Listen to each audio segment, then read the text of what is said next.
Today we're going to be talking about timelines again. We talked about timelines last week. Yeah. And I thought there were a few things that we didn't talk about that could be quite interesting. Basically, she has more to say about the timeline. So it was interesting because, I was asking you with timelines, in Singapore, I think the renovation timeline is between 6 to 12 weeks. And you said your experience in the US was how long again? Again, maybe it's because of the market that I work with, which is sort of the it sounds so snotty, but like the high-end residential market. So bigger houses. Not necessarily bigger houses, because in Manhattan, it's not like you have a ton of square footage to work with. There's just an expectation of when you work with a designer and you're renovating. So like construction and all that. They go in knowing that furniture alone has a lead time of about 12 to 16 weeks, if not longer. Just the furniture from order to receiving. Okay, so how big is the space that you're talking about? It could be less than 2,000 square feet, 1,500 square feet. Okay. That's, okay, ours is a little bit smaller, I guess, about 900, 700, 900, 1,002 sort of square feet sort of space. Yeah, but... Okay, but it's interesting because I feel like with us in Singapore, we are rushing towards a renovation deadline. I feel like there's an urgency that is made up here. Okay. There's like a fictitious push that I understand. Like right now, you and I are working on a project that actually has a drop-dead deadline because they have to move in. It's a retail project. That's much different. There are outside factors. But when it's residential, I don't always... I want to think about it this way. Because property in Singapore is expensive. I'm not saying that property in Manhattan isn't expensive, but we also a lot of us live in leasehold property. So any minute that you're not living inside property is money wasted. No, I get it. Time is money. It is. But I think that there's also this thing where in Singapore, they're almost willing to give up on quality, or they won't customize something even though they don't need it. Like they won't customize a sofa because it's not going to be in when they move in. It's like, could you live without the sofa for an extra 2 weeks? If you started the shopping much later on, then there's a high chance that you wouldn't be able to get a custom-made furniture into your house. But you could, and you could just wait for it. Okay, why do you it's this made-up urgency of... Right. I do think that I think with that extra amount of time, I think that we can get more things done in a better way. And I'm going to give you an example, okay? And before I give you the example, stack. There's another interesting thing that I've noticed, being in the Singapore market for so long now. We are not just working with project timelines. We are also working with Fengshui Timelines. Oh. Fengshui Timelines, okay? I like how she changes the intonation of it all. The great cosmic energy. And it's frightening because every time we get a brief saying that, hey, client needs to move in on this day and this is a date that's set by the Feng Shui master. And we're all frightened to death because we don't want to be the person ruining this person's destiny or happiness because we missed a deadline. There's so much pressure on it, Yeah. Have you come across that yet? You've not had have you had the pleasure of... Another reason why we're opening up when we're opening up in the mall is because of that. Oh, are you serious? This project that you're talking about, so we're working on a project with a really short timeline, and basically this short timeline is because of a Feng Shui timeline. Holy hell, we better get things going because we don't want to ruin this person's business. Yeah. I haven't, so the thing is, this is the first time that I've had a Feng Shui timeline. I've had many Feng Shui design features. Design. Can't even say it. Compromises. Because so the one thing about Feng Shui is, isn't it supposed to create some sort of flow that things Yes, it's are all- more they're supposed to be more efficient, more whatever, right? It's about harmony, it's about good flow. There's nothing chaotic about it. But I also think that this is for the homeowner. The homeowner doesn't see what's going on in the background of when we are rushing to get things done for you. Yeah, but what if the feng shui things, the rules, are counterintuitive to actually a better flowing? Well, I have an example to tell you about that. And this project I was telling you about, we just finished one. This is for a headboard that we were building for a client, and There's headboard feng shui? it's headboard. It's bad feng shui. It's supposed to come in at a certain time. But also we were waiting, we were delivering on a feng shui deadline. So already the timeline is super tight. But we are like, okay, let's do it, because market's pretty quiet, so we want to get as many projects as possible, and we think it's doable, just that it's a bit rushed. So, date has been set, and then we're telling them, hey, could we have an extra day or so that my carpenter can come in and fix this headboard together. Usually we don't have to do that.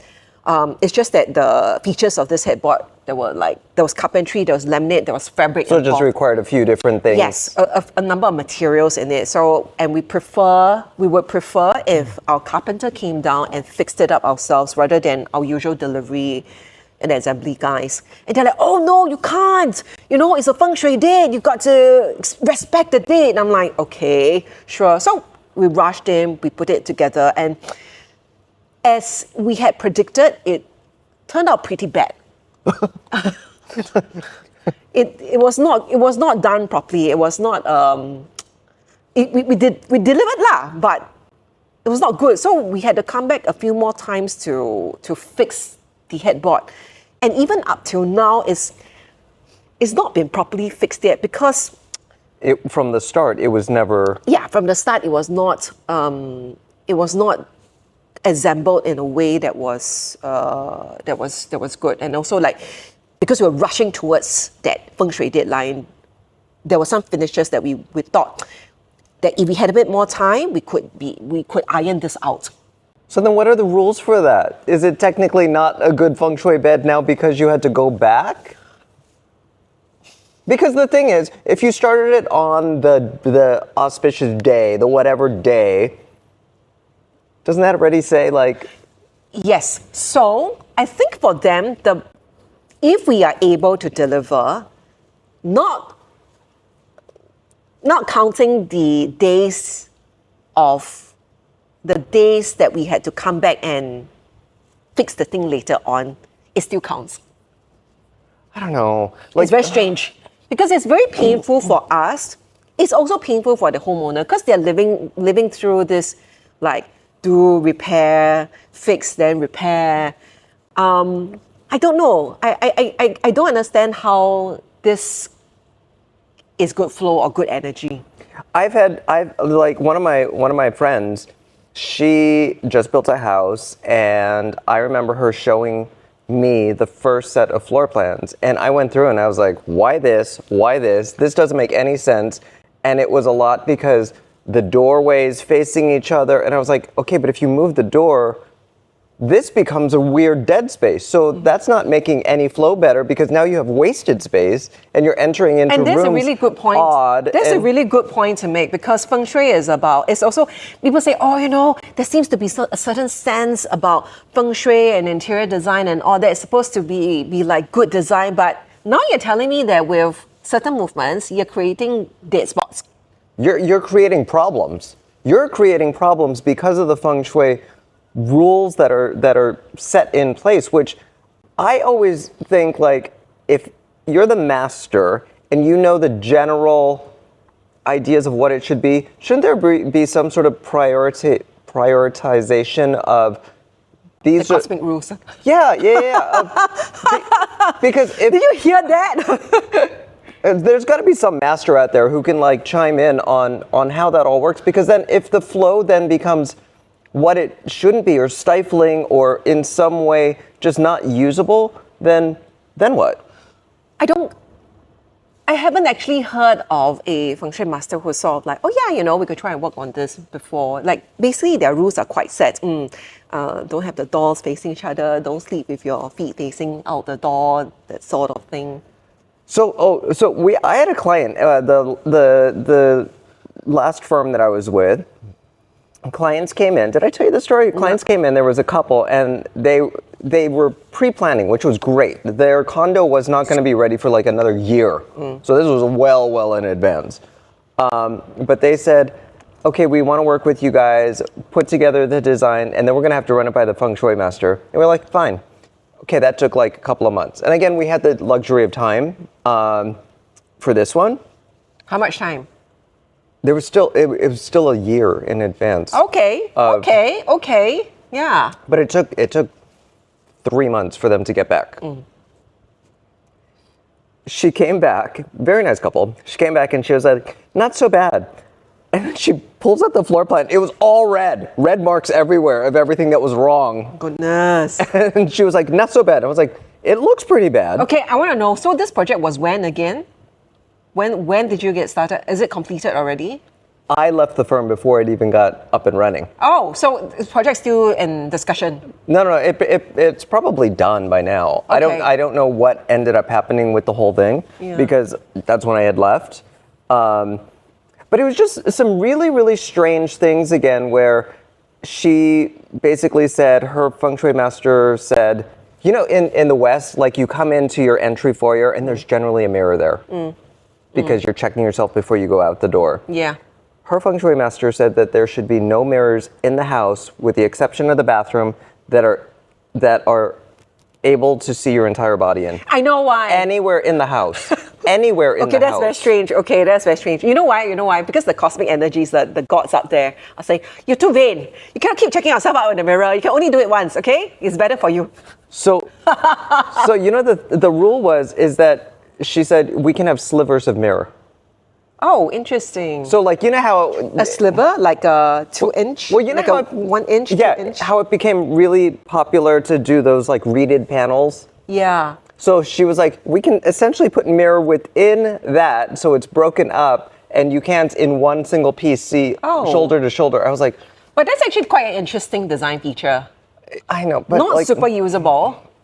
I mean, you can see yourself. You've been to a hotel where I'm sure they have the reeded panels. Yeah, but it's so annoying, right? You want to see yourself in parts. Well, yeah, and nowhere in the house is that allowed.